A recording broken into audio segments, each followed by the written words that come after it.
Lembaga Perlindungan Saksi dan Korban LPSK mengungkapkan temuan bentuk kekerasan yang dilakukan Dewa Perangin-Angin, anak Bupati Langkat nonaktif, terhadap penghuni kerangkeng manusia. Dewa disebut meneteskan plastik panas, memukul menggunakan selang, bahkan menyundut kemaluan korban dengan rokok. Tak hanya itu, LPSK juga mengungkap penggunaan alat kejut listrik. Bahkan 3 penghuni kerangkeng manusia di rumah ayahnya mengalami jari tangan putus karena kekerasan menggunakan palu. Peristiwa kekerasan terhadap para korban dilakukan di dalam dan di luar kerangkeng, seperti gudang, perkebunan, hingga pabrik sawit. Sementara itu, para korban dan keluarga mengalami trauma berat. Bahkan mereka memiliki kepercayaan rendah jika polisi akan menindak tegas para pelaku. Karena hingga kini, para pelaku tindak kekerasan masih bebas berkeliaran. Tim TV One mengabarkan.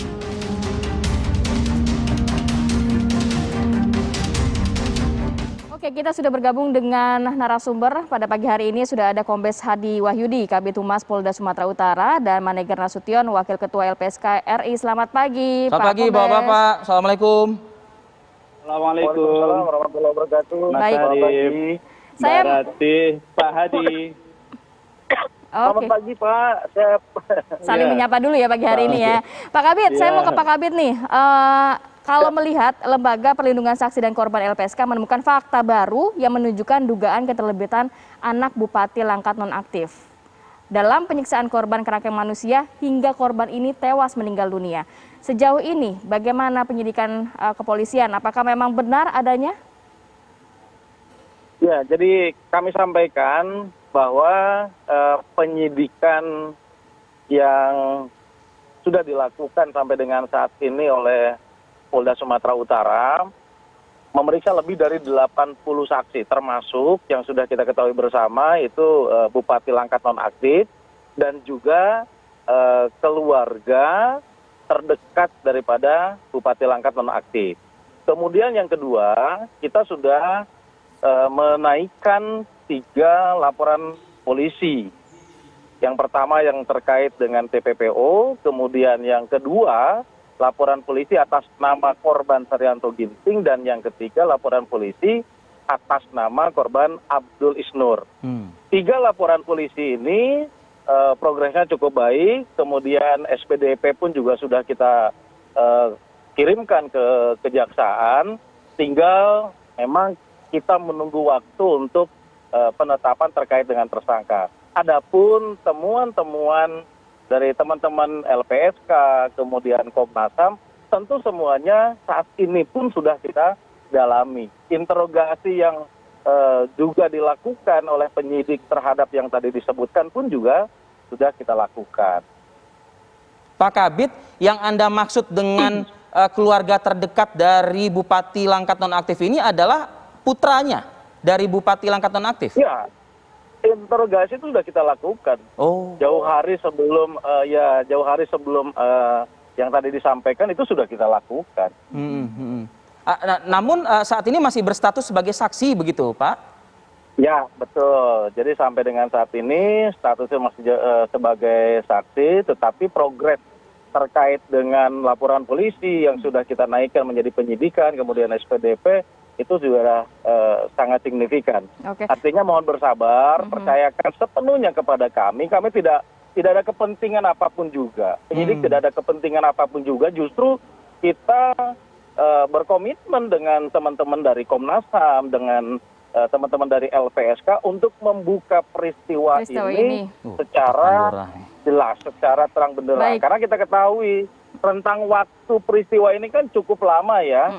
Ya, kita ketahui dari mulai 2010 sampai 2021. Jadi memang butuh ekstra penyelidikan dan penyidikan yang dilakukan oleh teman-teman penyidik. Tapi yang jelas, apa yang kita lakukan dengan melihat tenggang waktu peristiwa ini terjadi, progres penyelidikan dan penyidikan itu sudah cukup bagus, sangat signifikan sekali. Pak Kabid, melihat anak Bupati Langkat nonaktif ini kan juga pengurus dari kerangkeng manusia yang ada di rumahnya begitu ya Pak ya. Berarti mengetahui sehari-hari apa yang terjadi Dari mungkin kesaksian anak Bupati Langkat nonaktif, apa yang dia berikan kepada pihak kepolisian kesaksiannya? Terkait dengan keterangan ataupun penyampaian yang disampaikan kepada penyidik, pada saatnya nanti akan kita sampaikan secara gamblang terkait dengan perannya. Jadi masing-masing yang ada sebagai penghuni, kemudian pengurus, kemudian siapapun yang mengetahui peristiwa itu nanti akan kita sampaikan pada saatnya perannya sebagai apa dan lain sebagainya. Oke, saya bergeser dulu ke Wakil Ketua LPSK ya, Pak Menager Nasution. Benar, Pak Menager, temuan dari LPSK ya, adanya penyiksaan lah, kalau misalnya disebut penyiksaan begitu, Pak Menager.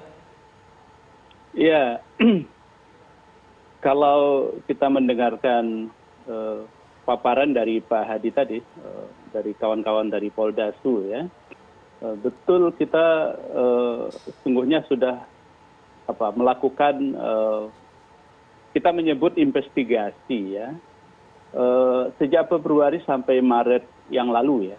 Jadi sejak peristiwa ini muncul ke publik ya, kita menemukan sungguhnya kalau bicara sejarah lahirnya kerangkeng ini kan sejak tahun 2007, artinya sudah 15 tahun yang lalu ya. Meskipun misalnya Pak Hadi misalnya menyebut tadi baru menjadi sebuah tempat yang kemudian agak tersistem itu 2010 ya, berarti sudah 13 tahun yang lalu. Awalnya sebuah gedung di samping rumah Bupati ini ya, yang kemudian berfungsi juga untuk tempat ternak dan seterusnya. Yang awalnya kita mendengarkan publik diinformasikan sebagai tempat rehabilitasi narkoba ya. Tetapi dengan perkembangan berikutnya, hasil temuan dari LPSK itu sebetulnya tidak itu ya. Ada 7 temuan penting yang sudah disampaikan oleh LPSK ke publik ya, terkait dengan peristiwa kerangkeng di rumah Bupati nonaktif Langkat itu ya. Mas Arief tadi benar, dari 7 itu 1 ada perampasan kemerdekaan ya, terhadap orang yang kemudian masuk kerangkeng itu ya. Misalnya sebetulnya nggak ada rehabilitasi itu, tidak ada rehabilitasi itu. Secara formal kan juga ada peraturan untuk disebut sebagai rehabilitasi kan. Kemudian yang juga ditemukan oleh LPSK kan ada penyerahan hidup mati kan, warga negara yang mau masuk ke situ gitu. Itu kan perampasan kemerdekaan yang ditemukan oleh LPSK. Nah yang kedua, ada kekerasan terhadap anak misalnya, itu juga kita menemukan. Perdagangan orang, Mas Arief, juga kita temukan tindak pidana perdagangan orang. Yang keempat itu sebetulnya juga ada kecelakaan kerja loh. Kita menemukan misalnya fakta ada yang kemudian masuk tungku pemanasan sawit itu ya. Jadi memang ada kecelakaan kerja itu. Yang kelima itu betul ada penyiksaan, ya, ada penyiksaan. Yang keenam itu ada penistaan agama, Mas Arief. Ya, kita sudah menemukan itu, Mbak Rati. Ya. Misalnya yang Muslim tidak bisa keluar kerangkeng untuk sholat Jumat, yang Kristiani misalnya tidak bisa ibadah mingguan ke gereja, ini kita temukan. Gitu. Tetapi juga yang ketujuh itu sebetulnya ada pembunuhan, dan itu saya kira teman-teman Poldasu juga sudah menyampaikan kepada publik setidaknya berapa orang yang kemudian disebut terjadi pembunuhan itu. Oke. Nah, karena itu sekali lagi kita ingin menyampaikan kepada publik ini tidak hanya satu tindak pidana, tetapi ada sekian tindak pidana yang kemudian diduga terjadi di kerangkeng rumah Bupati nonaktif. Baik, Pak Manager. Begitu, Mas Arief. Ya, nanti kita cross check lagi ke Pak Hadi selaku Kabid Humas, dan ini juga sudah bergabung bersama kita melalui sambungan telepon juga ya.